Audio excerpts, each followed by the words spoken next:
সব ফেলে দেবো, কিচ্ছু রাখবো না, না স্মৃতি না মানুষ, কিচ্ছু না।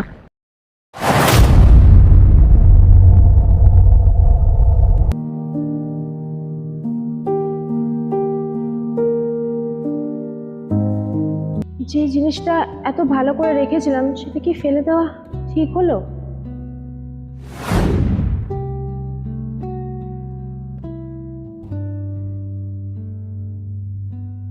আরে এখানেই তো ফেলেছিলাম, কোথায় গেল? ফেলাটা কি ঠিক হলো?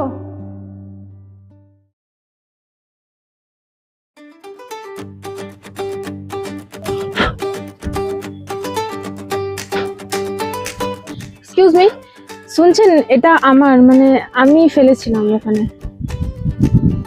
ও, এটা আপনি ফেলেছেন? তাহলে তো এটা ভাগ্যের জিনিস। এখন আমি কুড়িয়ে পেয়েছি।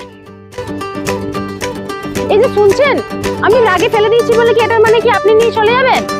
আরে আচ্ছা মুশকিল তো, আপনি কি শুনতে পাচ্ছেন না নাকি? দেখুন, যেটা মানুষ ফেলে দেয় সেটা কারো না কারো ঠিক দরকারে লাগে, যখন আমার লেগে গেছে। আমার ব্রেকআপ হয়েছে, ভগবান সবসময় আমার সাথে কেন এরকম করে?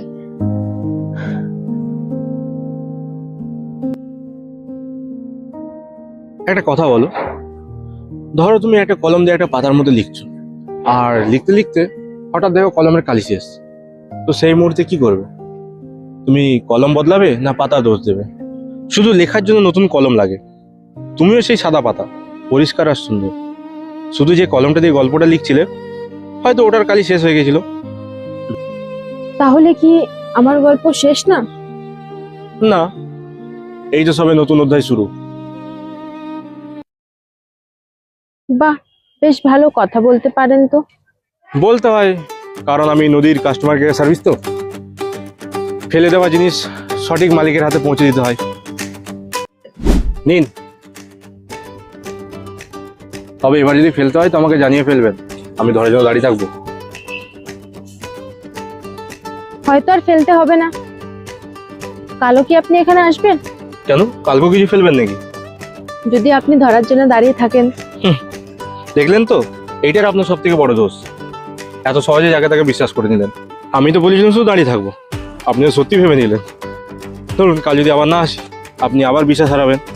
আর আমি চাই না আপনি আবার ভেঙে পড়ুন বলে। কাল আসবো কিনা বলতে পারছি না। হ্যাঁ, যদি আপনি আসেন তো আমি আসার চেষ্টা করতে পারি। দেখি কাল নদীর কাস্টমার কেয়ার সার্ভিস দেখা যায় কিনা। সার্ভিস তো একদম প্রিমিয়াম, কিন্তু শুধু একটা শর্ত আছে। কি শর্ত? এবার যদি নদীতে কিছু ফেলতে হয় তবে হাতটা ফেলবেন।